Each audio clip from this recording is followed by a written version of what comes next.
Ladies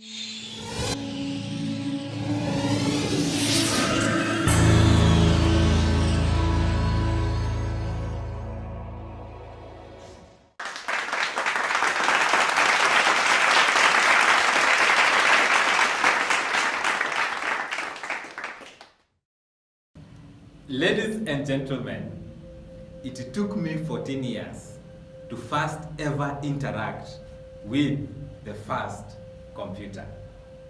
For all these years, the major problem that I had was on language. I feared that computers used a different language that many of us could not understand. I come from a rural background, and we used to interact mostly in our local languages. But most importantly, the accessibility to computers and learning them was a difficult issue.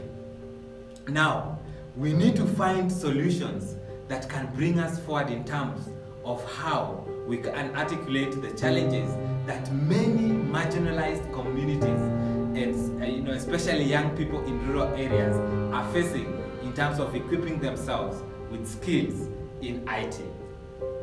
All right. Now, I have tried to study different trends across the globe, and there is a global shortage of tech talents. There are close to 97 million jobs that will be unfulfilled by the year 2025 if the global shortage of IT is not addressed.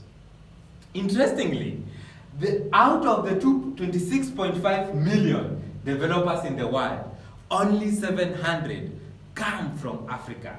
Imagine that big difference that many of our communities are facing.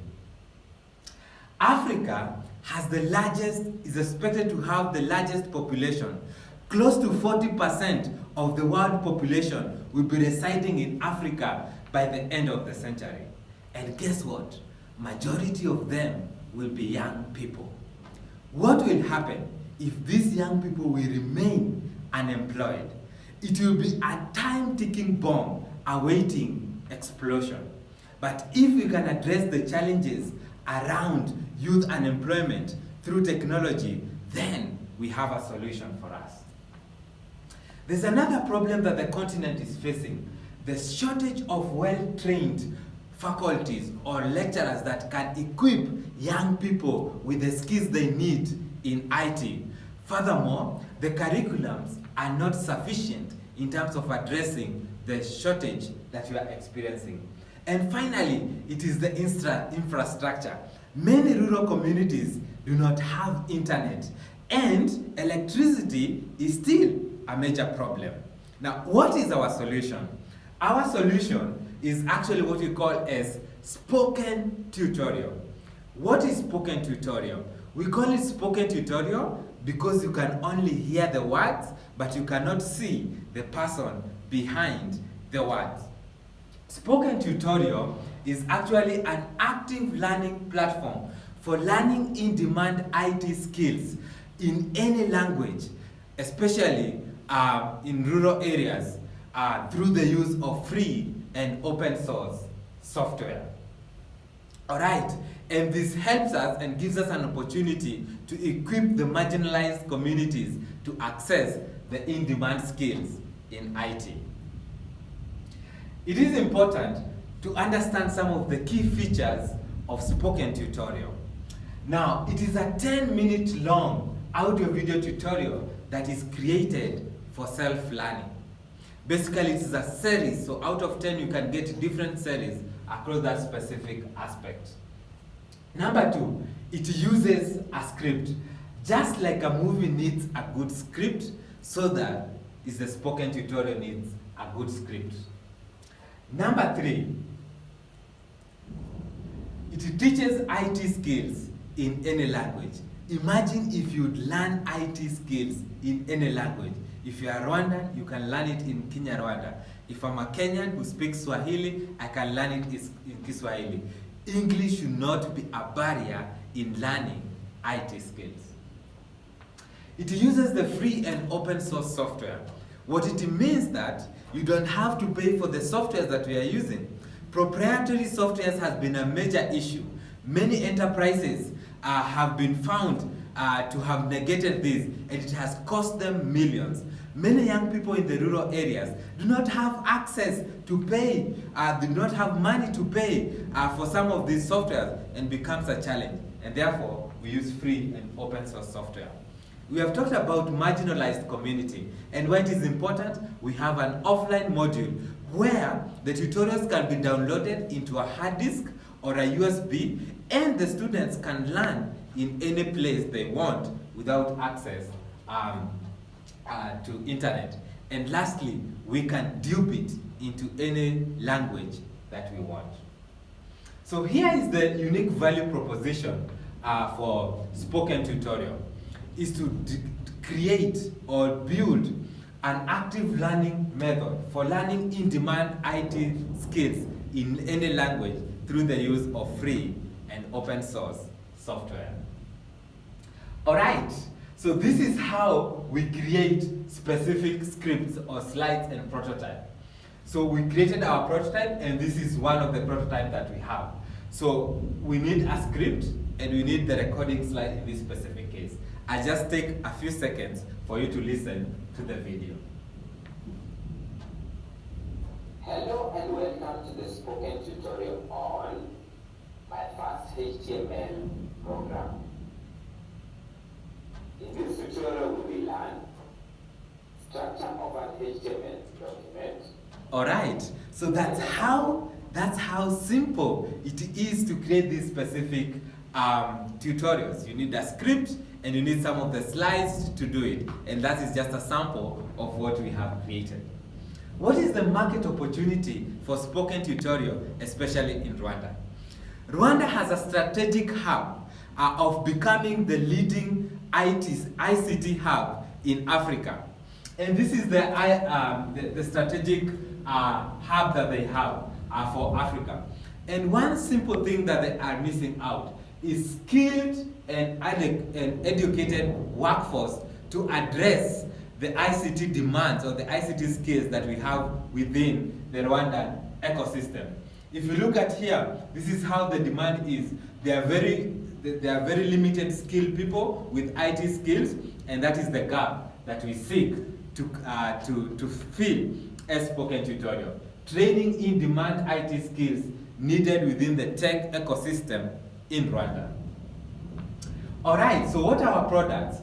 These are some out of the survey that we conducted. We were able to create some of these products. So we got interest where students would want to learn about systems and network, programming, security, data science, cloud computing, website development, and some of the in-demand IT skills in Rwanda. All right, so this is how we try to develop some of the experience and the interactions points for our solution. One, it helps us adopt an active learning method for learning IT in any specific language. Two, there is no need of internet, especially for people who come from marginalized community. And three, they can learn by doing. So you can able to create two screens where the students can able to listen, and at the same time, they can able to practice side by side, equipping them with the in-demand skills for IT. It lasts for small duration, typically 10 minutes long. What that means, we got experiences where students say, I do not like very long videos, and we give them an opportunity to learn in small and simple steps in order to retain the retention and ensure that it is student-centered. And then the final part is the work placement after completing the program. We guarantee this for our users. And these are our usefulness, and this is the usefulness, usability, desirability, and accessibility. In terms of usefulness, it will equip the students with the in-demand IT skills. In terms of desirability, it's affordable, especially through our annual subscription. Spoken tutorials are also created by experts, and therefore it gives them an opportunity to learn from the most skilled people in the field. We also offer partner employers where we ensure that our students can able to be placed into employment or the workspace after they complete our program. In terms of our usability, Students are able to learn software in short and simple steps, and students can able to learn together in workshops, especially when it comes to institution learning. And then in terms of accessibility, there is no need of internet within our program. So imagine of a person, Batamuriza, who is a first-year student who is pursuing a degree in computer science, and she wants to enhance her IT skills in order to address or solve the tech problems that we're experiencing within the country. She feels comfortable in learning IT skills in any specific languages. So these are the profiles that we need to have. The country is Rwanda, the age, the gender, studies is IT software, and the income level could be from low to high. And these are some of the interests that Batamuriza has. All right. So we try to establish different competitors within our landscape. And we found out that one of the competitors that we have is actually Solvit Africa. Solvit Africa has quite a unique solution, where also they employ the same tactic that we are using here in terms of providing internet to the most marginalized communities within rural areas of Rwanda. But the only challenge, they offer them in English. For us, we create it more to ensure that many more who do not understand English, which form the largest percentage of the young people in Rwanda, are able to address. So these are some of our competitors. Some of them are big institutions across different countries, and therefore gives them a competitive edge. Some of the programs have also been identified here in Rwanda. For example, the Rwanda Coding Academy that comes into place in terms of giving the students the skills that they need. We have online programs like Coursera, Udemy, EDX, which are used for learning software. But we can tell you that Spoken Tutorial has a competitive edge in terms of how the tutorials are being offered. All right. We also did some of the secondary research, and these are some of the findings. It is interesting to know that Rwanda, most of the students are within the public institutions. We have a few of the students who are in private institutions, as you can able to see here. And it's also a country where it's the languages that are being used. We have Kinyarwanda, French, English, Kiswahili. We can do all the Spoken Tutorial courses and tailor them to these specific languages. All right, as a country, we need to understand how important it is in terms of doing business. And we find out that the political situation in Rwanda, which is actually very stable, gives us an opportunity for us to be able to invest in this country. The legal procedures are very favorable to allow businesses to start.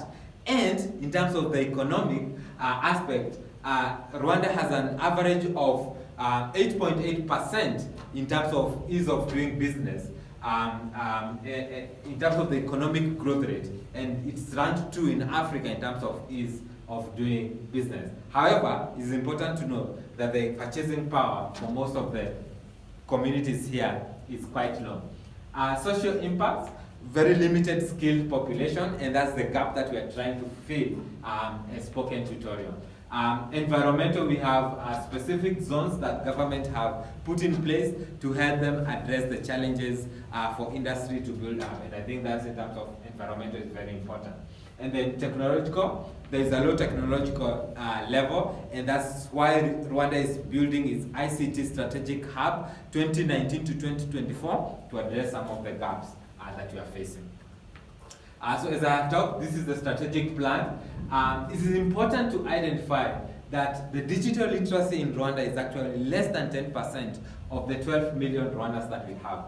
However, interestingly, 98% of government e-services are now online.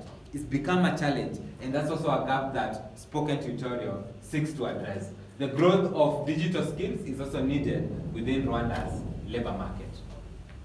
All right, this is also some of the key findings that we found. We have a challenge, especially in terms of rural populations who do not speak English, and therefore they would need an alternative language to help them communicate. But as well, we are still to understand that Rwanda has not adopted a policy for free and open source software, and we believe that our solution will make some impact in terms of addressing the benefits that comes with free and open source software. And therefore, there is also a growing demand for ICT within Rwanda's ecosystem. So we did also our market research, and some of these are the findings. We have students who could access computer close to 91.7%, and within the institutions, they also had a higher percentage of 91.7%. However, it is important to note that this is within the urban areas. In rural communities, the situation could be even worse, or maybe a reciprocal of what we are saying here.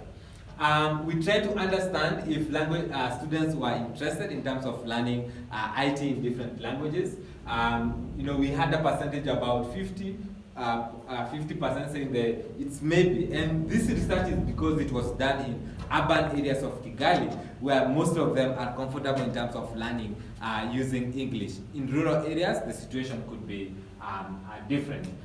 In terms of the students' willing ability to pay, we found that most of the students fall below $5 or thereabout, and therefore, if we are to make our solutions for the payment, that is where mostly we will target some of our students. All right, we also did our prototype and testing, and its importance in terms of understanding if the spoken tutorials from the prototype that we showed you could improve the learning experiences of the students. And if you can see close to them, 4 and 5 ranked it the best way in which they can able to learn. And the other aspect is were the courses sufficient in terms of giving them the experiences, and could they learn easily the different spoken tutorial courses? And we saw also the similar rating, as you can see in the table there. All right. We also conducted different to understand if the instructions or objectives that we are conducting were important, and these are some of the findings that we took. Recommendation for spoken tutorial to a friend, close to 77.8% accepted that they would recommend this, and we also try to assess the willingness for them to pay. All right.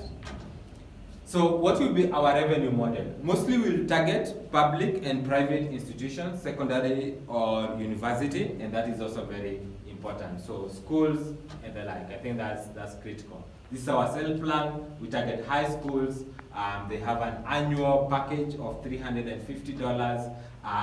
We'll do, for example, school visits to market our unique seller position. So these are some of the sales and marketing plans that we have. All right. The strategic is to identify potential persona buyers, create content in local language, partner with different organizations, offer a free trial to our product just to market our product. The cost of goods involved, so these are the costs that we need to create a specific spoken tutorial, and the projected revenues that we can able to achieve if we target 100 schools, that could be about $35,000. Okay, we ask for 5,000 USD in investment for the product development, marketing, buying computers, paying for where we're able to pay to stay, and also in terms of our utilities. And this is the potential team that we are working with to ensure that these solutions come into fulfillment. I myself, Emmanuel, who is the Chief Operating Officer for Vision, Strategy and Marketing. Emily, who is our CTO in terms of product development and scaling. Right? Thank you so much. I hope that this solution will make more impact, and especially to communities in marginalized areas. Murakoze Chan.